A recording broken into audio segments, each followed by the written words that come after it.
Welcome to Real Careers Real Talk, a partnership between the Kalamazoo Public Schools and Kalamazoo RESA. I'm Lori Batesy. I'm a career coach for Kalamazoo RESA, and I work specifically with Kalamazoo Public Schools. Our goal for the Real Careers Real Talk series is to showcase a wide variety of career opportunities in our area, including careers that may be new to you and your family, and help you think about your own unique skills and talents and interests as you begin to consider your future. Listen with your future in mind today, and maybe someday we'll be interviewing you for this series. We're so excited to have Javon Myles, a banquet setup supervisor, for our conversation today. Javon, will you please introduce yourself, tell us a little bit about your background and a little bit about your job? Hi, hi, Lori. I just want to thank you for even interviewing me and having me on here. My name is Javon Myles. I work at the Radisson Plaza Hotel in downtown Kalamazoo, Michigan. Like you said, I'm a banquet setup supervisor. I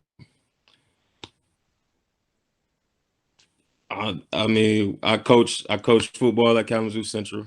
I play football in Kalamazoo also for a semi-pro team, the Kalamazoo Titans. So I love sports. I love hospitality. I love people. So, which is why I work at the Radisson, a great place for me to be. So, that's a little bit about me. What? You're a semi-pro football player? Yes. So that's new information. Can you give us just a little bit more information about that? I didn't even know that team existed. This is very cool. So the Kalamazoo Titans, we started about 4 years ago. We play teams all around the area. So we play teams in Detroit. There's a team in Battle Creek, Grand Rapids. We actually have won 2 national championships and 3 league titles. We going on our 4th year this year. Our 5th year. This should be our 5th year this year. Just trying to get back to Florida. We usually play in Florida every January in our national championship game. We got a lot of KPS students that actually play on the team, that former KPS students that used to go to KPS schools. Just a lot of love out there, a lot of things that we just let her do. You got ages 18 all the way up to 45 out there playing football. So, and it's contact football, full contact, very competitive, So that's just something we have in Kalamazoo that a lot of people don't know about. And is it for fun or? Yeah, for fun. We don't get paid. Actually, we pay to play. You get your uniforms and whatnot, but there's always opportunities. So we have film. You can always get an opportunity to play arena football, possibly get a chance to try out for Canadian teams, NFL teams. It's all up to what you want to do for your future. So just another outlet, for people to get there. I like it for fun. I do it for fun, just so I got a 7-year-old son. He can see me play, so that's why I play. So you just got to hear war stories, Well, what a cool part of your background for sharing. Now, you mentioned KPS Connection. Can you tell us a little bit more about your KPS Connection and how it may have gotten you to your career path?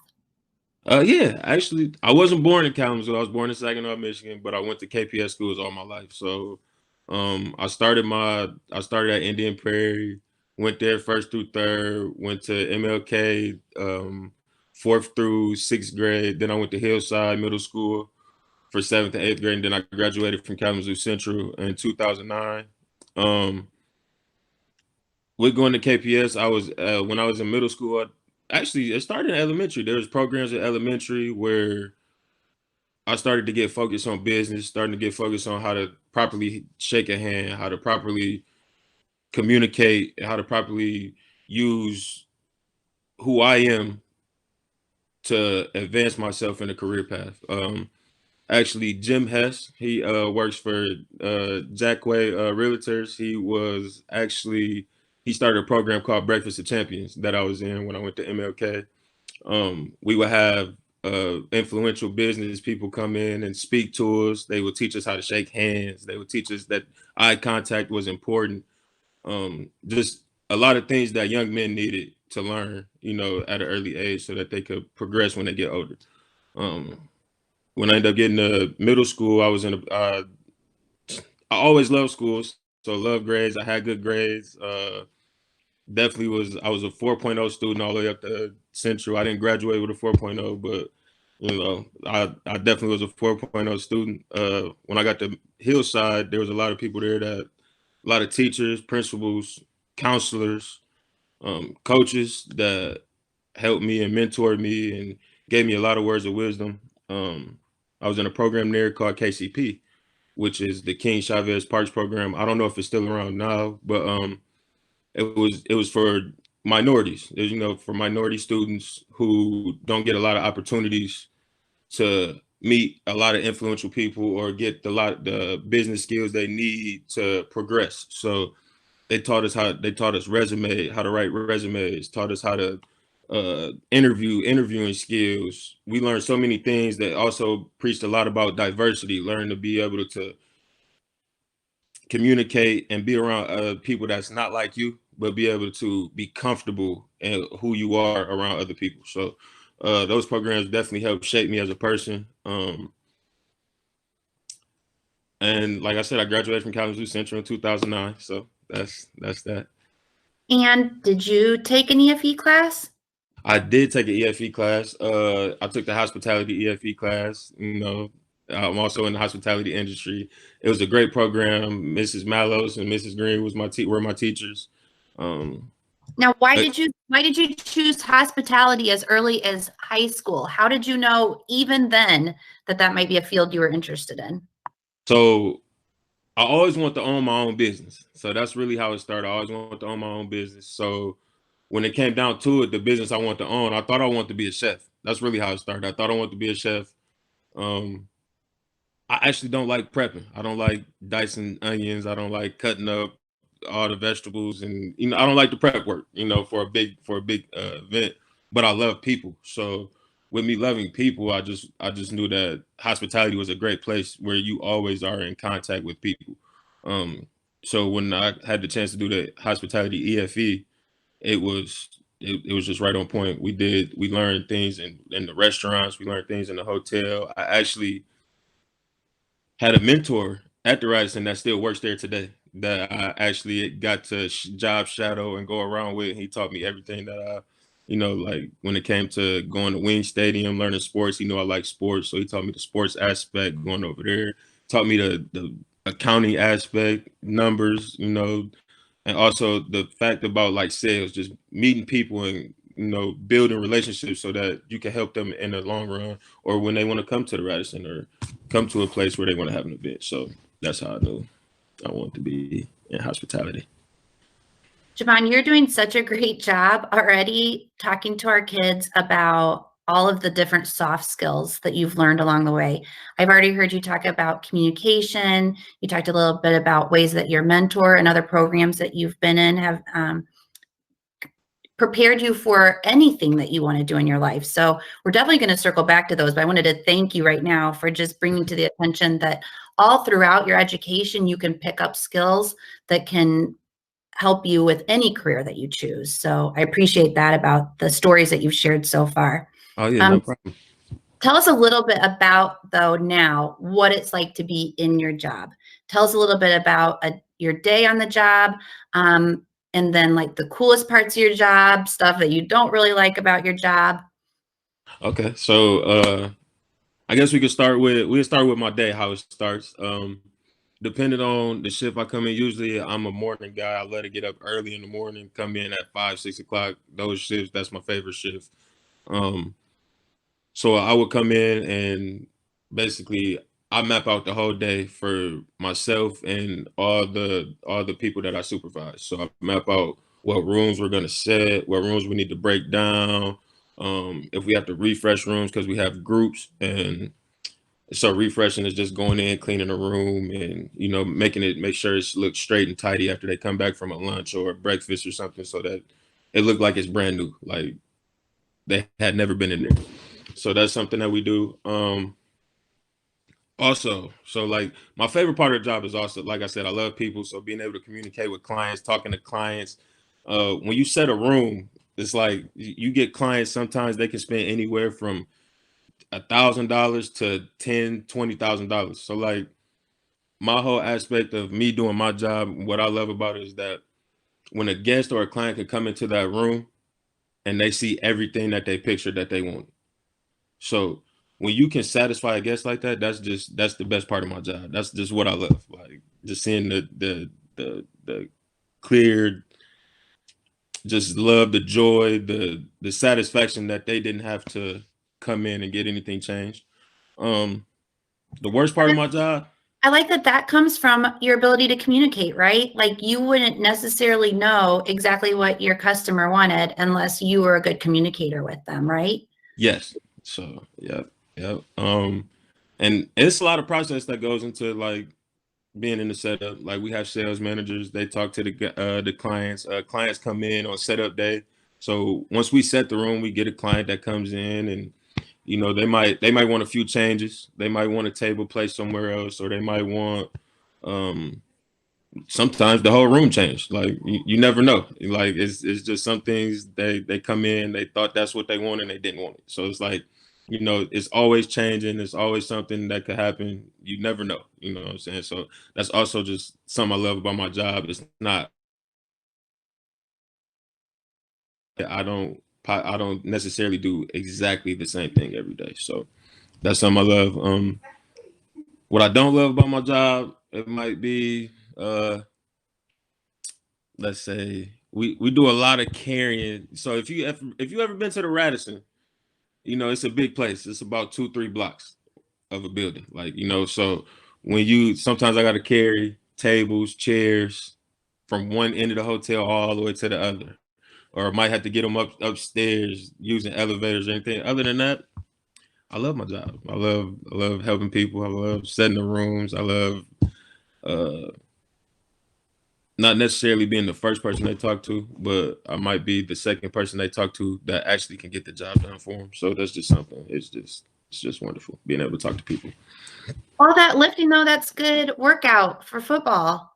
Yeah, and that's that. I use it as an extra workout throughout the day. So sometimes I might have long hours, so that might be a workout for the day. Instead of carrying one table at a time, I carry two. Whatever you can do to make it fun, fast, whatever. So something I heard you mention is that a customer might come in and want last minute changes. What that made me think of is there's oftentimes in careers where you have to be able to problem solve. Can you talk a little bit about how problem solving applies to your job and ways that you may have had to think on your feet pretty fast or critically think about ways to solve a problem?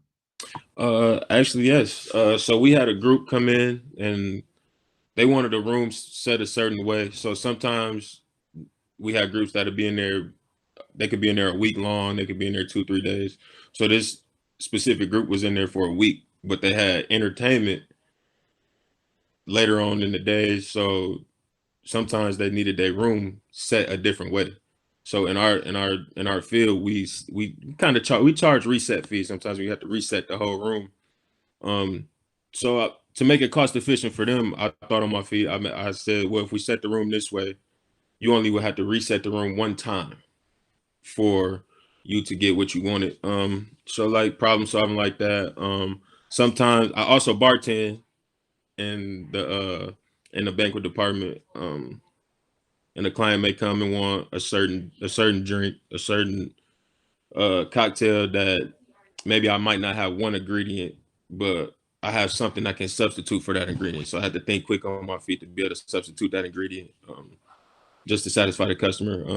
I'm also a person I always believe that the client should get what they want, as long as it's sufficient for us to make it happen. So, I try to do that any way possible, any way I can.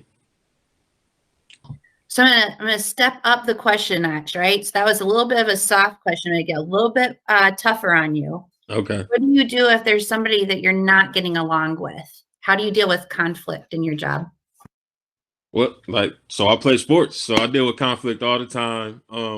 Also with dealing with conflict, I've always been like a captain or in a leader position. So being able to communicate properly, being able to listen first and respond to the way that to their aggression. So I don't listen to respond. I should say. So a lot of people will listen, but they already got their argument ready. No, I'm listening to understand. I want to understand the problem so that way I can fix the problem. So anyway, anytime that it may be a hard customer, like we had a client that wanted Parmesan cheese. Now we had Parmesan cheese on the salads, but we didn't per se have Parmesan cheese right there where we were supposed to, from the kitchen. Sometimes our events are far away from the kitchen, and also they don't give us extra things. So to supplement, sometimes you have to be stern with a guest and let them know that this is something we can't do, but if there is a possible way for me to make it happen, I'll make it happen, but Javon, what kind of world could we make if everyone followed your advice? Listen to understand. I hope everybody that's watching today just caught that. Listen to understand before you listen to respond. I love that.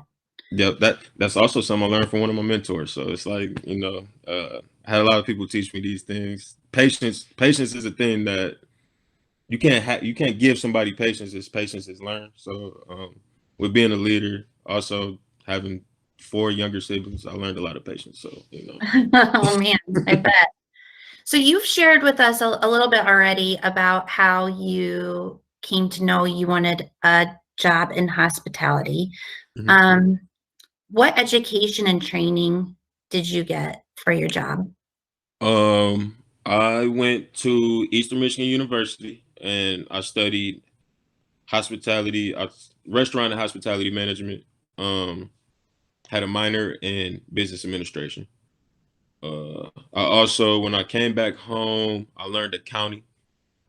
So I didn't take the bookkeeper test, but I learned accounting. Just another factor of business, another aspect of it. If I did want to own my own business, I also want to learn how to do my own numbers. So that way, if somebody, can't nobody steal no money from me if I also know how to, do the numbers just like them. I had a ServSafe certification.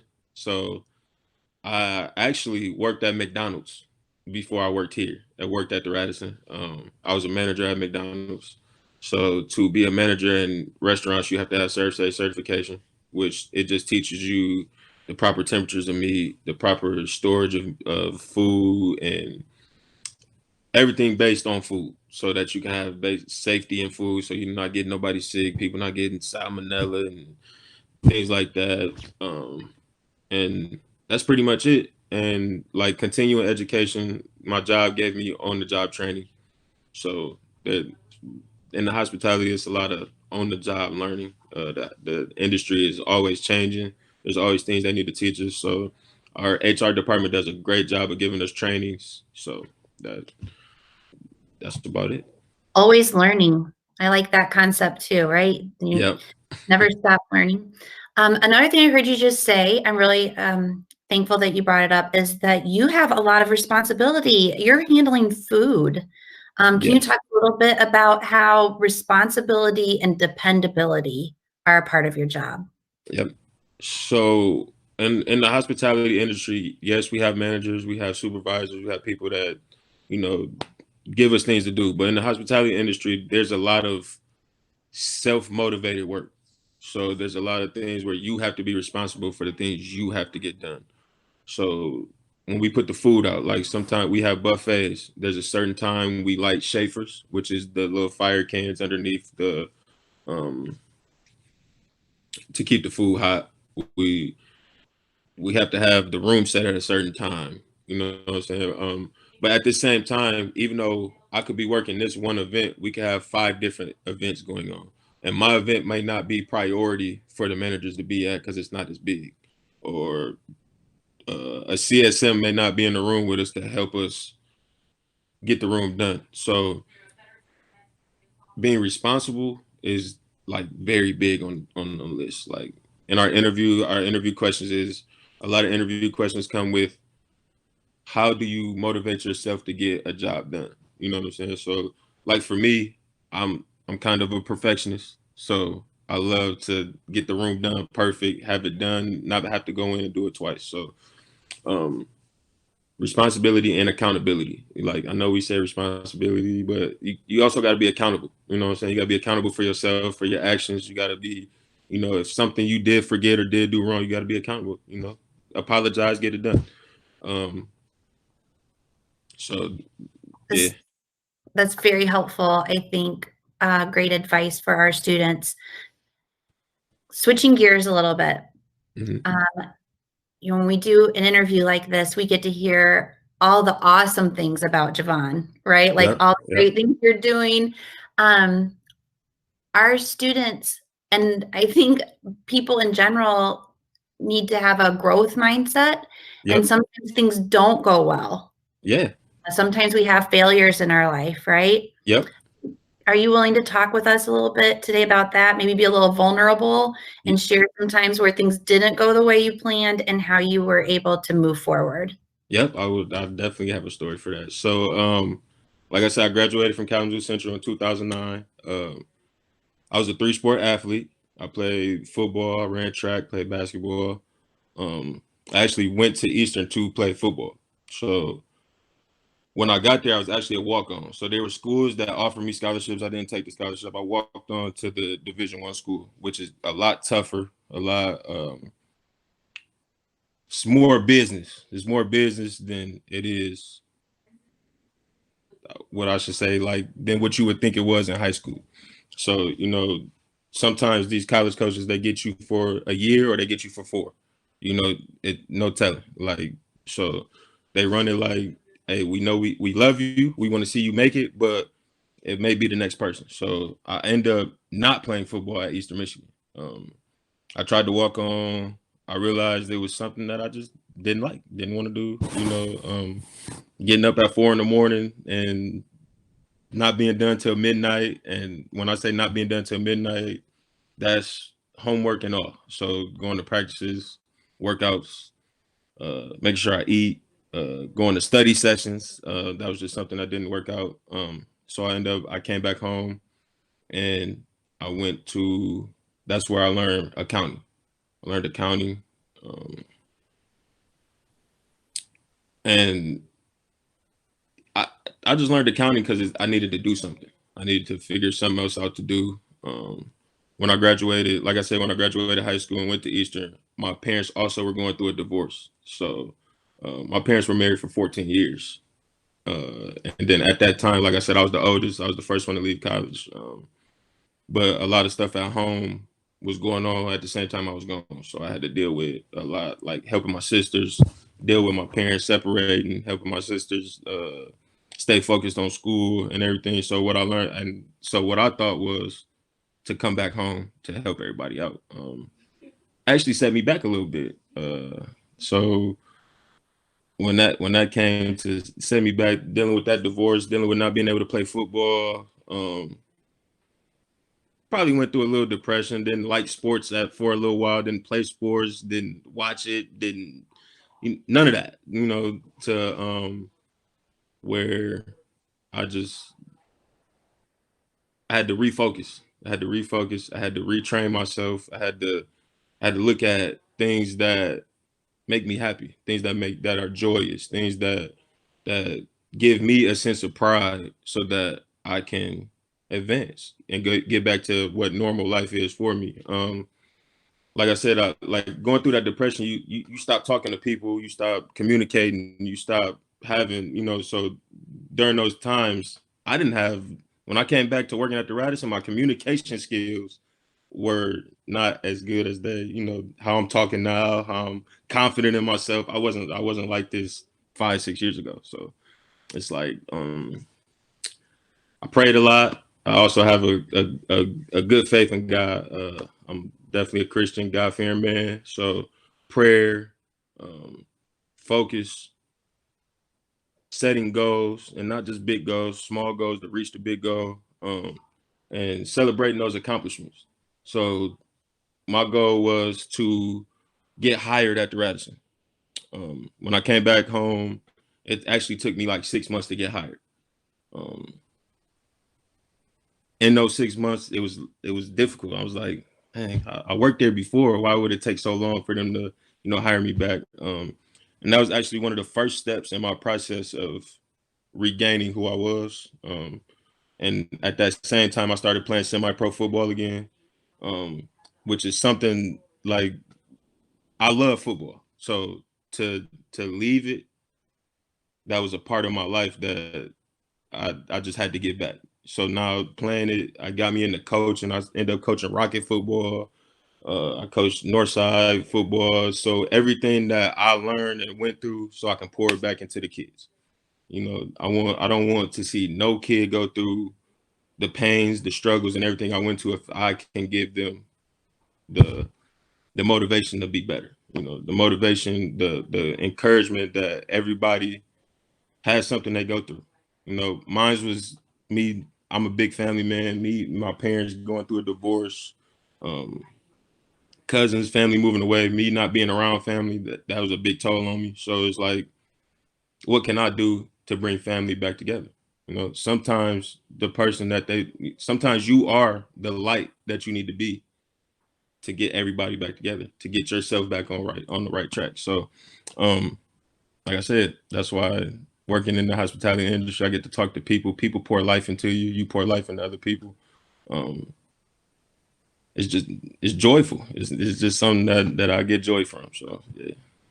That's very inspirational. I have goosebumps. I liked what you said about goal setting.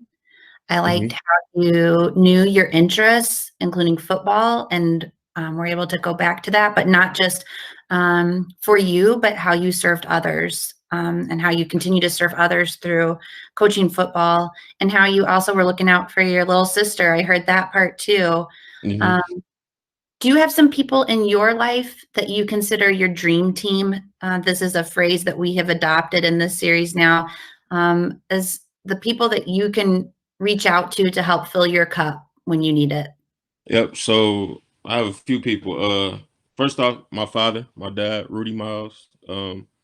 He is also the head coach of my semi-pro team. So he's a big, like I said, even though my mom and dad went through that divorce thing, I still love my parents. Like, there's nothing that I can take away from them. They taught me I'm the person I am today because of them. So my dad was a big factor in that. He was my coach my whole life. He coached me in basketball, coached me in football at Kalamazoo Central. So, you know, he's definitely somebody I can call, talk to anytime. Like, he answer the phone for me any time of the day, any time of the night. And then he's also somebody that knows me. So when it comes to me getting advice, he doesn't give me the advice I want. He gives me the advice I need. So, you know, it's not something that sometimes I don't like it, you know, but that's what tough love, you know. He shows it to me, he gives it to me, he makes sure, you know, I'm on the right track. My grandmother, Elizabeth Myles, she is the reason I have she the reason I have the faith I have in God. Like, and when I was in elementary, going all the way up till now, Mr. Tim Tarrantine, he was my mentor. He was actually my first mentor, the first person I ever got to talk to that taught me. He was young. I think he was like 23, 24. He was still in college when he first came to help me out in elementary. And still to this day, I see him at the Radisson. I talk to him, communicate with him. Just to see somebody that looks like me accomplish so many goals, accomplish so many things, and be just a pillar in our community. So that's somebody else I can talk to. And Mr. Von Washington. He has written letters of recommendation for me. He knows my bosses at work. They have conversations about me all the time. Like, man, I love that guy to death. I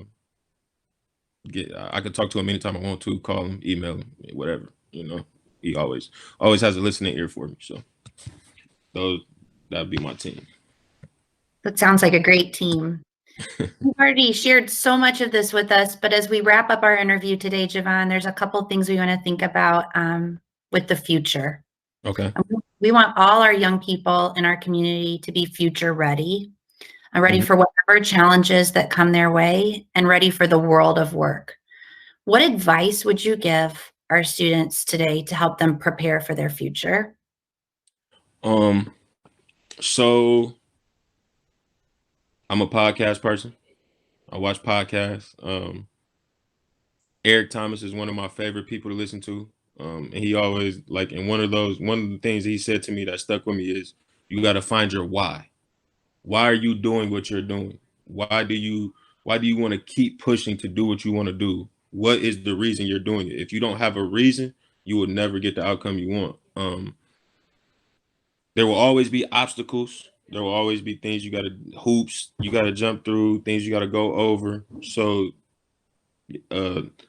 what's forward motto? Get forward tough. I tell my son all the time, you gotta be forward tough. You know what I'm saying? You gotta be able to go through the mud. You gotta be able to go through whatever storm you have to get to the other side, which is the brightness. You know what I'm saying? So just believe in yourself. Confidence is something that's big on that's very big. If you have confidence in yourself, you can believe you can do anything, you will accomplish these goals. That's big on it. Also, just like I said, I love people, so I just love to spread love in the world. You know, I love to see people smile. So let's spread a lot more love and not hate in the world. And that's the last thing I got for you. Find your why, be forward tough, and spread the love. Javon, great parting words. Thank you so much for being here with us today. And everything that you've been able to share with our students, I think, is going to be really meaningful to them as they continue to pursue their career pathway. Thank you. Thank you.